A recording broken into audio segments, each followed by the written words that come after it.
guys, what's up? This is my 2022 Can Am Outlander XMR 650. I want to tell y'all 5 things that I like about the machine and 5 things that I absolutely dislike about the machine. First thing that I like is the power. The power is just insane. It's perfect. It's not too much. It's not too little. It's not enough power to be breaking stuff every time you go to the trails. Number 2 is the power steering and electric throttle. The power steering is great. All of my Hondas that I've ever had no power steering, and the electric throttle is just amazing. Like the response of it, the smoothness, your hands don't get wore out all day of riding. The sport mode is awesome. Standard mode is awesome when you're just wanting to cruise. And eco, I just don't really use eco. I have used it once when I let a little kid ride it. Number 3, the snorkels. I love the snorkels. I've always had to do a snorkel kit on all of my Hondas. This one comes factory, and it's sealed up pretty tight. I've had a couple leaks in my belt box, but that's the seal on the back plate of the belt box. I'm eventually going to take some RTV and eventually seal it up watertight, which it does fine unless you sit in a creek. Then it will seep through, but if you're just going through mud, like thick water, it's not going to leak, or at least mine hasn't. Number 4, the 4-wheel drive. All of my Hondas have been 4-wheel drive. I've had a Rancher and a 520 Foreman, and the 4-wheel drive is awesome on those, but this 4-wheel drive on this 4-wheeler, right when you mash the button, it's instant 4-wheel drive. Like, it goes in. Every time I water rode my Foreman, the 4-wheel drive would start giving trouble. I haven't had any issues with this. The diff lock's amazing. I mean, it's just instantly in once you push the button. Number 5, the front bumper. I know the 650 doesn't come with the rear bumper, but the front bumper is the same on 650 models, 850 models, and 1000 models. And I've hit a tree with it, and if I wouldn't have had the bumper, I would have completely crushed the plastics.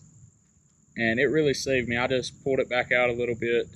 I know it's a 22, but things happen when you're riding the tight trails, and these things definitely have a lot of power. So that's the top 5 things I really like about my Can Am XMR. 5 things that I dislike. Number 1 is definitely the maintenance. They say maintenance is key on these, and I have maintained it the proper maintenance hours. To get to the motor on these isn't too hard, but when you want to grease all 18 grease fittings and change everything, like you have to take, like it's such a hassle to take these plastics off. Compared to my Hondas, I know I keep referring everything to a Honda, but that's the only ATVs I've ever had was the Hondas, and then this. And the Honda, you just take literally the seat off and the middle plastics, and you've got the whole motor out right there, and you can do every bit of the maintenance on it. This one, you have to take both side plastics off, the floorboards when you want to change the belt, and the other floorboard when you want to change the transmission. It's just very annoying, but I knew these things were not going to be comparable to a Honda.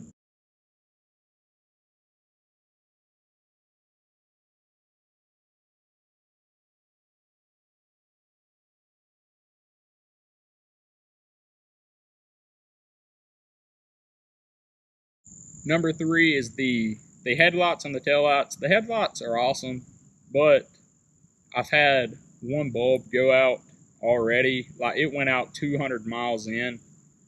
And the rear taillights are getting water in them and blowing bulbs like crazy. It don't really matter because I plan on getting the RJWC or another company headlights and taillights, so it really doesn't matter. But that is annoying, not having brake lights for when your friends are behind you. You don't want them to hit you or anything like that. Number 4 is the key. I haven't had any problems, but I mean, I just wish it was a normal key instead of this. because this could accidentally get knocked off or pulled off by a limb and dropped in the mud or the creek and run down the creek. And then you got to get it back to the trailer if you're deep in the trails and take it to the local dealer, let them program another key to it. It's just a big hassle when you could have just a key you put in, turn, and it's not going anywhere. So that would be number 4 on the list. Number 5 would have to be the airbox seal. The airbox seal is foam. It leaks water in. I haven't had it but to like the bottom of the airbox seal because it's pretty high up there compared to anything else. Like, it's a very high airbox. But the foam does leak. It's not 100% waterproof.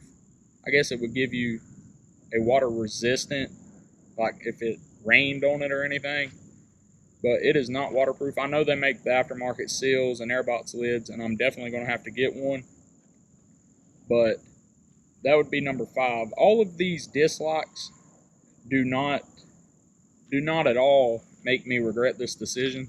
This is a great four-wheeler, and it's been a solid machine. 1,000 miles, 100 hours. Like, it's been very good to me, and it was very hard coming up with the disc locks because I could tell you a million things that I love about this machine. And disc locks, I mean, that would be it. I can't think of anything at all else to dislike about this four-wheeler. Thank you guys for all the support. I know I've been getting a lot of views here lately. My subscribers right now are 64, and I really appreciate it. I know that doesn't seem like a big number to some of these YouTubers out there, but that is just amazing to me. I really appreciate all the support and the likes on the video. Thank you very much, and I will continue to bring y'all some content and keep sending this thing until I can finally break it, and I will update y'all on when it breaks.